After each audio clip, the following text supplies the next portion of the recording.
Assalamualaikum warahmatullahi wabarakatuh. Selamat pagi anak-anak hebat semua. Berjumpa lagi dengan Bu Guru. Marilah sebelum kita mulai belajar, kita awali dengan membaca doa terlebih dahulu. Berdoa dimulai. Berdoa selesai. Hari ini hari Kamis tanggal 22 Juli tahun 2021.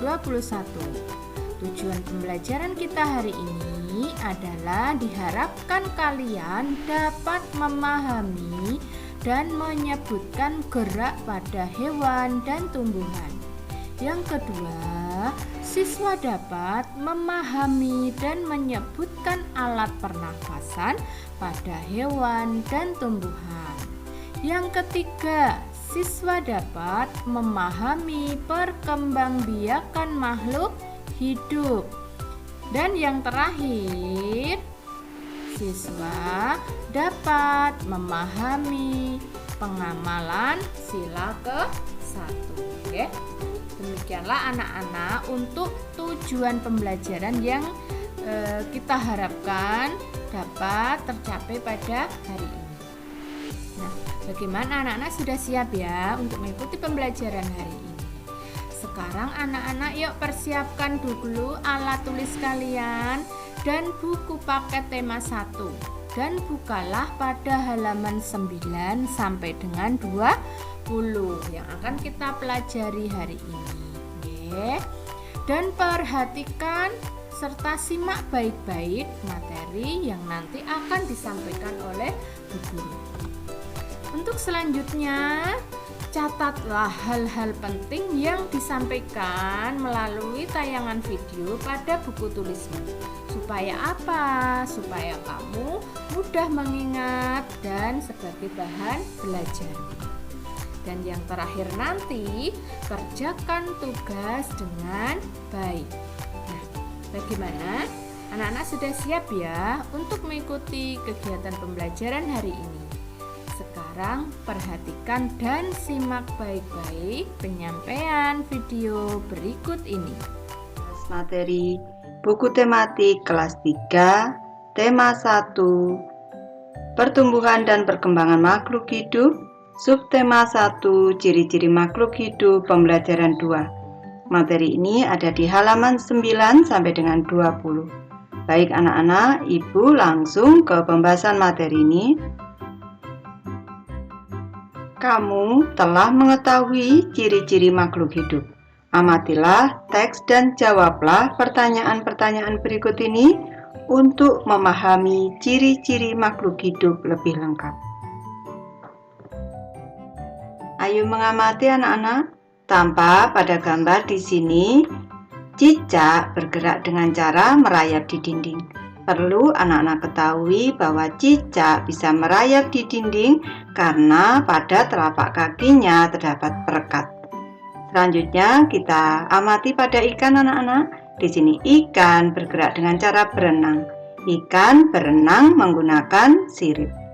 Dan di gambar ketiga ada Udin dan teman-teman yang sedang bergerak dengan cara berjalan.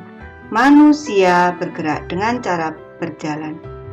Makhluk hidup dapat bergerak dengan cara yang berbeda-beda. Manusia berjalan menggunakan kaki. Ikan berenang dengan sirip. Cicak merayap di dinding.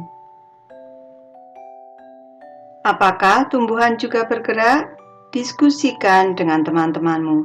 Baik, di sini Ibu memberi contoh jawabannya anak-anak. Tumbuhan bergerak. Gerak pada tumbuhan disebut gerak pasif karena tumbuhan bergerak tetapi tidak berpindah tempat. Contoh gerak pada tumbuhan yaitu yang pertama, gerak bunga yang kuncup kemudian mekar. Yang kedua, gerak bunga matahari yang mengikuti arah cahaya matahari. Dan yang ketiga, gerak pada daun tumbuhan putri malu yang mengatup saat disentuh.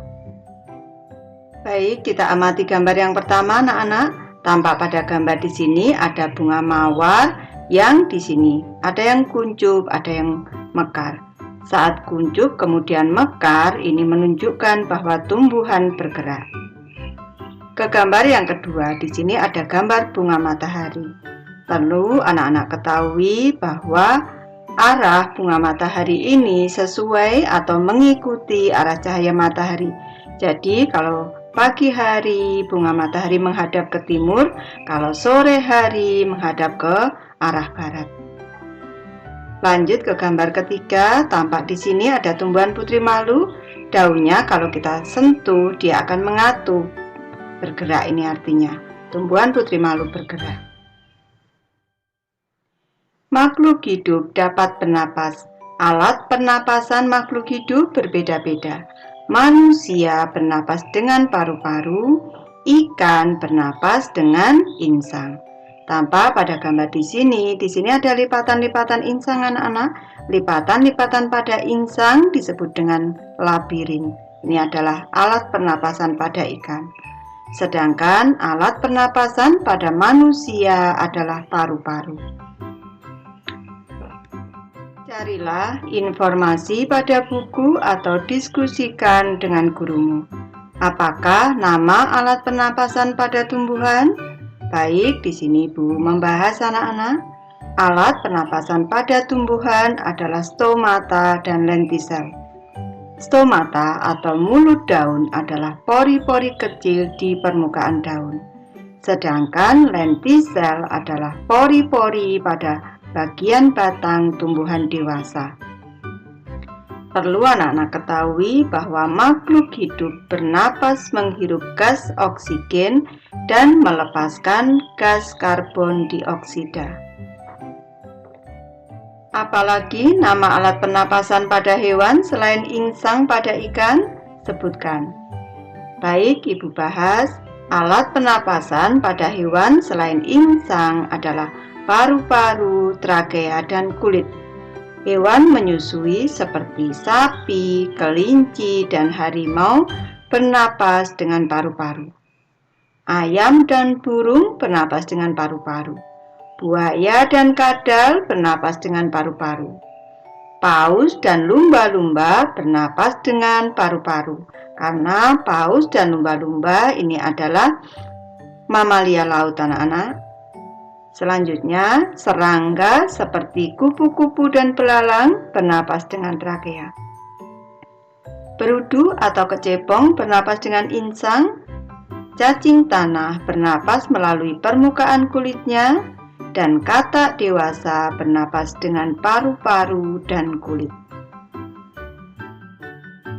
Selanjutnya, makhluk hidup dapat tumbuh dan berkembang. Tumbuh artinya bertambah ukuran tinggi dan beratnya, sedangkan berkembang artinya perubahan menuju ke arah kedewasaan. Tampak pada gambar di sini ada contohnya manusia anak-anak. Manusia tumbuh dan berkembang dari bayi, selanjutnya balita, dari bayi belum bisa berjalan, selanjutnya saat balita sudah bisa berjalan, selanjutnya anak-anak, remaja, dan dewasa. Selanjutnya di sini ada ayam. Ayam termasuk makhluk hidup sehingga ayam juga tumbuh dan berkembang. Di sini setelah ayam menetas, telur ayam menetas menjadi anak ayam. Anak ayam tumbuh menjadi ayam muda, selanjutnya tumbuh menjadi ayam dewasa. Ukuran tubuh dan berat pada ayam dari kecil hingga besar semakin bertambah. Tingginya juga bertambah anak-anak. Apakah tinggi badanmu bertambah dibandingkan saat kamu masih di kelas 1? Iya, tinggi badanku bertambah. Aku lebih tinggi dibandingkan saat aku masih di kelas 1. Pernahkah kamu mengamati pertumbuhan hewan yang ada di sekitarmu? Ceritakan hasil pengamatanmu. Baik, di sini Ibu memberi contoh anak-anak. Aku pernah mengamati pertumbuhan pada hewan kucing. Pada saat baru lahir, tubuhnya kecil dan rambutnya halus. Anak kucing itu tumbuh menjadi kucing muda. Badannya bertambah besar dan tinggi. Berat badannya juga bertambah. Rambutnya agak panjang. Dari kucing muda, kucing itu tumbuh menjadi kucing dewasa yang bertambah tinggi, berat, dan besar. Tampak pada gambar di sini, ini adalah pertumbuhan dan perkembangan pada kucing. Dimulai dari anak kucing, kucing muda, selanjutnya kucing dewasa. Makhluk hidup dapat berkembang biak. Perlu anak-anak ketahui bahwa berkembang biak artinya menghasilkan keturunan yang sejenis dengan induknya. Cara berkembang biak makhluk hidup berbeda-beda. Ada yang berkembang biak dengan cara melahirkan, ada juga yang berkembang biak dengan cara bertelur. Kita amati pada gambar di sini. Ada tanaman kacang, di sini tanaman kacang. Kacang berkembang biak dengan biji anak-anak. Biji kacang nanti tumbuh menjadi kecambah, tambah besar, nanti menjadi tumbuhan kacang yang dewasa. Tumbuhan kacang yang dewasa menghasilkan biji, kalau ditanam nanti juga bisa menjadi tanaman kacang yang baru. Itu artinya berkembang biak. Selanjutnya di gambar kedua ada ayam. Ayam berkembang biak dengan cara bertelur. Telur ayam setelah dierami selama 21 hari akan menetas dierami oleh induknya anak-anak, akan menetas menjadi anak ayam, selanjutnya menjadi ayam muda, ayam dewasa. Demikian juga dengan manusia anak-anak. Manusia berkembang biak dengan cara melahirkan. Tentu anak-anak sudah tahu setelah dikandung selama 9 bulan 10 hari oleh ibu, maka ibu akan melahirkan seorang anak setelah mengandung 9 bulan 10 hari. Ayo berdiskusi anak-anak, isilah tabel berikut ini dengan nama hewan. Isilah sesuai kelompok yang tepat. Baik, di sini ibu memberi contoh saja, nanti anak-anak bisa mengisi nama hewan sendiri, tidak harus sama dengan ibu.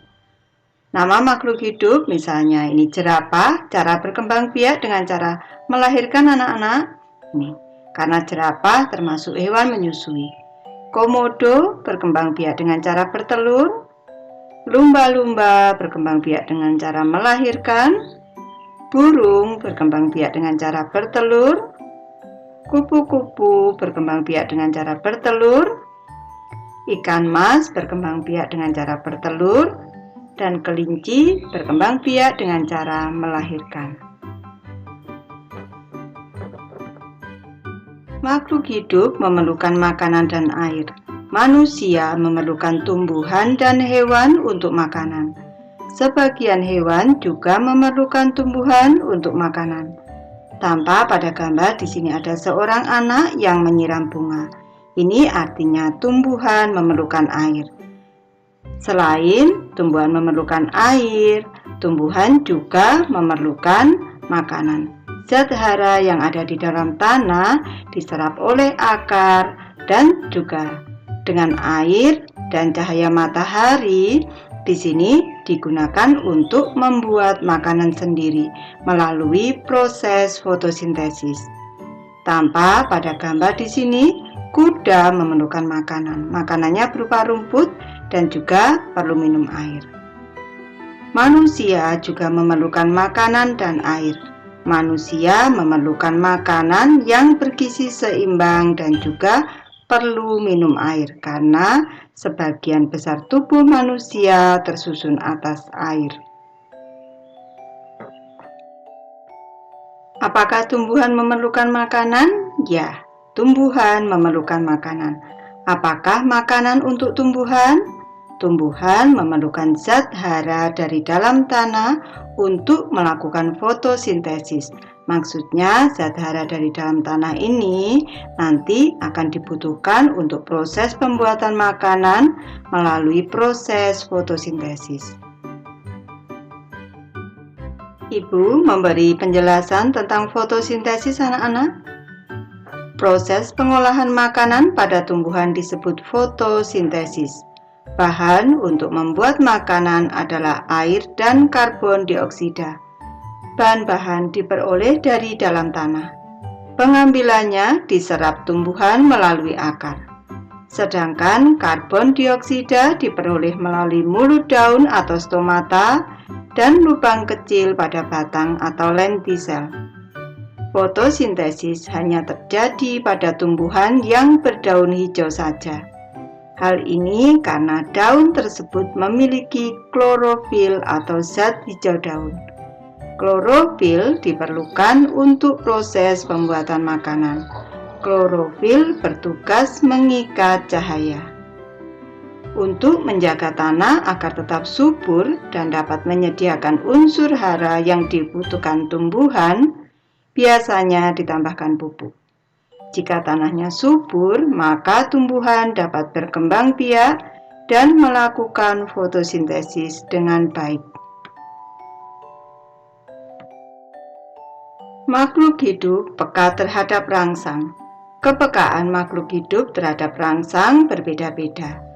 Tampak pada gambar yang pertama, jika kita melihat sinar matahari atau sinar yang menyilaukan, dengan cepat kita akan menutup mata. Ini artinya kita peka terhadap rangsang cahaya. Selanjutnya, hewan kaki seribu akan menggulungkan tubuhnya bila disentuh. Ini hewan kaki seribu ataupun landak anak-anak, kalau disentuh dia akan segera menggulungkan tubuhnya. Ini berarti kaki seribu peka terhadap rangsang berupa sentuhan. Ibu lanjutkan anak-anak, daun putri malu akan menutup bila disentuh. Daunnya akan mengatup anak-anak bila disentuh. Ini menunjukkan bahwa daun putri malu peka terhadap rangsang yang berupa sentuhan. Selanjutnya, buah pada tumbuhan pacar Cina akan meletus jika disentuh. Di sini, ini buah pada tumbuhan pacar Cina yang sudah tua anak-anak, nanti kalau kita sentuh ini akan meletus. Ini menunjukkan bahwa tumbuhan pacar Cina peka terhadap rangsang berupa sentuhan. Ayo menulis anak-anak. Setelah mengamati teks tersebut, coba kamu sebutkan kembali ciri-ciri makhluk hidup. Baik, Ibu bahas anak-anak, ciri-ciri makhluk hidup yang pertama adalah bergerak, yang kedua bernapas, yang ketiga dapat tumbuh dan berkembang, yang keempat dapat berkembang biak, kelima memerlukan makanan dan air, dan yang keenam peka terhadap rangsang. Buatlah kalimat berdasarkan kata-kata berikut. Ada kata berkembang biak, makanan, tumbuh, bernapas, dan bergerak. Baik, di sini Ibu memberi contoh saja anak-anak. Nanti anak-anak bisa membuat kalimat sendiri, tidak harus sama dengan Ibu. Yang pertama, burung merpati berkembang biak dengan cara bertelur. Di sini ada kata berkembang biak. Jangan lupa dalam membuat kalimat, awal kalimat menggunakan huruf kapital, akhir kalimat diberi tanda titik. Yang kedua dengan kata makanan. Makanan singa dan harimau adalah daging. Yang ketiga dengan kata tumbuh. Ayam tumbuh dari anak ayam menjadi ayam muda. Kalimat keempat ada kata bernapas. Kerbau bernapas dengan paru-paru. Dan yang kelima ada kata bergerak anak-anak. Akar tumbuhan bergerak menuju sumber air. Lanjut ke materi ayo mencoba anak-anak.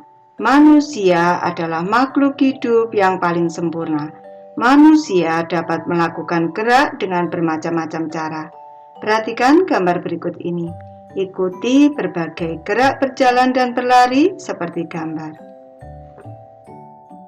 Baik, kita amati pada gambar anak-anak. Yang pertama, pada gambar ini adalah gerakan berjalan ke samping kiri. Ini gerakan berjalan ke samping kiri. Selanjutnya ke gambar yang kedua, ini adalah gerakan berjalan ke samping kanan anak-anak. Ke samping kanan. Yang ketiga berjalan ke depan, ini adalah berjalan ke depan. Dan gambar keempat berjalan ke belakang, ini berjalan ke belakang. Lanjut ke gambar kelima anak-anak, ini adalah gerakan berlari ke depan. Gambar ke-6 ada gerakan berlari ke belakang anak-anak. Dan ke gambar ke-7 di sini ada gerakan berlari ke samping kanan. Yang ke-8 di sini adalah gerakan berlari ke samping kiri. 9 ada gerakan berlari belok-belok dan membentuk lingkaran. Yang di sini ini berlari belok-belok, yang sebelah kanan di sini berlari membentuk lingkaran. Lalu, cobalah melakukan gerakan gabungan antara jalan dan berlari seperti gambar berikut. Lalu anak-anak ketahui bahwa gerakan berjalan dan berlari ini dimulai dari garis start yang ada di sini, ini menuju garis finish. Tanpa pada gambar, Udin dan teman-teman melakukan gerakan berjalan dan berlari dengan gembira. Buatlah kelompok yang terdiri atas 5 siswa. Ikuti tahapan kegiatan seperti berikut ini. Yang pertama, buatlah barisan di depan garis awal. Yang kedua, kegiatan pertama adalah berjalan maju dari garis start menuju garis finish. Yang ketiga, berikutnya siswa berjalan mundur dari garis finish kembali menuju garis start. Yang keempat, kegiatan kedua adalah berlari maju dari garis start menuju garis finish. Dan yang kelima, dilanjutkan dengan berlari mundur dari garis finish menuju garis start. Ayo berdiskusi anak-anak, bagaimana cara agar kamu dapat menyelesaikan kegiatan berjalan dan berlari dengan cepat? Baik, di sini Bu memberi contoh hasil diskusinya. Cara agar dapat menyelesaikan kegiatan berjalan dan berlari dengan cepat adalah mengeluarkan tenaga penuh, serta berkonsentrasi saat berlari dan berjalan sesuai dengan aturan yang ditentukan. Kekuatan kaki menjadi faktor utama keberhasilan dalam kegiatan perlombaan kombinasi gerak berjalan dan berlari. Dalam setiap perlombaan selalu ada yang menang dan kalah. Pemenang harus bersyukur dan tidak boleh sombong. Tidak sombong artinya rendah hati. Sebaliknya, yang kalah tidak boleh berkecil hati dan harus terus berusaha. Ayo berlatih anak-anak bersyukur pada Tuhan. Semua makhluk hidup yang ada di dunia adalah ciptaan Tuhan. Keragaman cara bergerak makhluk hidup juga karena kekuasaan Tuhan. Semua itu adalah karunia Tuhan yang harus disyukuri. Menjaga kesehatan tubuh merupakan salah satu cara mensyukuri karunia Tuhan. Menghargai kemampuan teman yang lain juga merupakan bagian dari sikap syukur kepada Tuhan. Bersyukur kepada Tuhan termasuk pengamalan sila pertama Pancasila. Tentu anak-anak sudah tahu bahwa bunyi sila pertama adalah ketuhanan yang Maha Esa dan lambang sila pertama adalah bintang. Lambang ini menunjukkan bahwa bangsa Indonesia menyatakan kepercayaan dan ketakwaan terhadap Tuhan yang Maha Esa. Taat terhadap perintah Tuhan dilaksanakan dengan selalu menjalankan perintah Tuhan dengan baik. Selain itu, juga harus saling menghargai kepercayaan orang lain. Bersyukur adalah berterima kasih dengan semua yang diberikan Tuhan. Sikap selalu bersyukur adalah salah satu contoh pengamalan sila pertama Pancasila. Apa saja hal yang dapat kamu lakukan untuk mensyukuri keragaman makhluk hidup? Baik, di sini Ibu memberi contoh saja anak-anak. Yang pertama, merawat tanaman yang ada di sekitar rumah agar tumbuh dengan baik.